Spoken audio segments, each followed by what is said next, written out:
Hi ಎಲ್ಲರಿಗೂ ನಮಸ್ಕಾರ. Welcome to Savi Sampada YouTube channel. ಕೆಲವೊಂದು ಸರಿ ಸಾಂಬಾರು ಮಾಡ್ಕೊಳ್ಳಿಕ್ಕೆ ತುಂಬ ಟೈಮ್ ಇರಲ್ಲ. ಅಂಥ ಟೈಮಲ್ಲಿ ಈ ರೀತಿ ಉಪ್ಪು ಸಾಂಬಾರು ಮಾಡ್ಕೊಳ್ಳಿಕ್ಕೆ ಈ ರೀತಿ ಸಿಂಪಲ್ ಆಗಿರುವಂಥ ಖಾರ ಮಾಡಿಕೊಂಡು ನೀವು ಉಪ್ಪು ಸಾಂಬಾರು ಮಾಡಿಕೊಂಡ್ರೆ ತುಂಬ ಈಸಿಯಾಗಿ ಬೇಗನೆ ಮಾಡ್ಕೊಳ್ಬಹುದು. ಹೇಗೆ ಮಾಡೋದು ಅಂತ ನೋಡೋಣ. ಅದಕ್ಕೂ ಮುಂಚೆ ನೀವಿನ್ನೂ ನನ್ನ ಚಾನಲ್ ಸಬ್ಸ್ಕ್ರೈಬ್ ಮಾಡದೆ ಅಥವಾ ಇದೇ ಮೊದಲು ನನ್ನ ಚಾನಲ್ ನೋಡ್ತಾ ಇದ್ದರೆ ದಯವಿಟ್ಟು ಸಬ್ಸ್ಕ್ರೈಬ್ ಮಾಡಿ, ಪಕ್ಕದಲ್ಲೇ ಇರುವ ಬೆಲ್ ಐಕನ್ನ ಕ್ಲಿಕ್ ಮಾಡಿ. ಇದರಿಂದ ನಾನು ಹಾಕೋ ಪ್ರತಿ ವಿಡಿಯೋಗೂ ನೋಟಿಫಿಕೇಷನ್ ಬರುತ್ತೆ. ಮಿಸ್ ಮಾಡದೆ ಎಲ್ಲ ವಿಡಿಯೋಗಳನ್ನು ನೋಡ್ಬೋದು.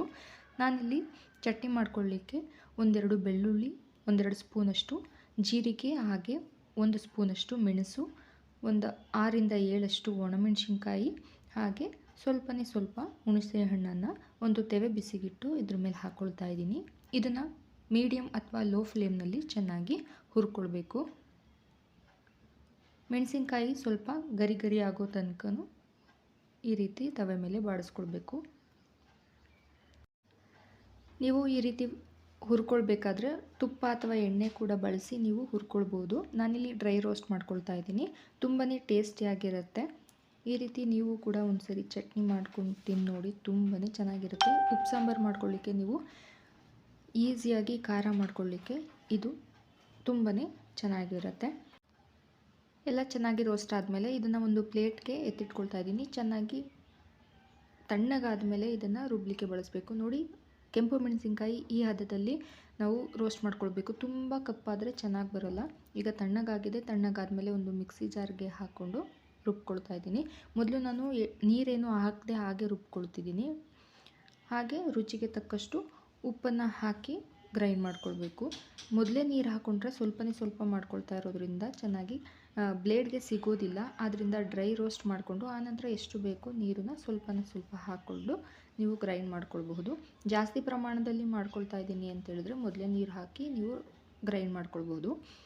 ಈ ರೀತಿ ಸ್ವಲ್ಪ ಮಾಡ್ಕೊಳ್ತಾ ಇದ್ದೀರಿ ಅಂತ ಹೇಳಿದ್ರೆ ಮೊದಲು ಡ್ರೈ ರೋಸ್ಟ್ ಮಾಡ್ಕೊಳ್ಳಿ. ಆನಂತರ ನೀರನ್ನು ಸೇರಿಸಿ ರುಬ್ಕೊಂಡ್ರೆ ಈ ರೀತಿ ಚೆನ್ನಾಗಿ ಪೇಸ್ಟ್ ಆಗುತ್ತೆ. ನೋಡಿ ಎಷ್ಟು ನೀಟಾಗಿ ಪೇಸ್ಟ್ ಆಗಿದೆ ಅಂತ ಚಟ್ನಿ.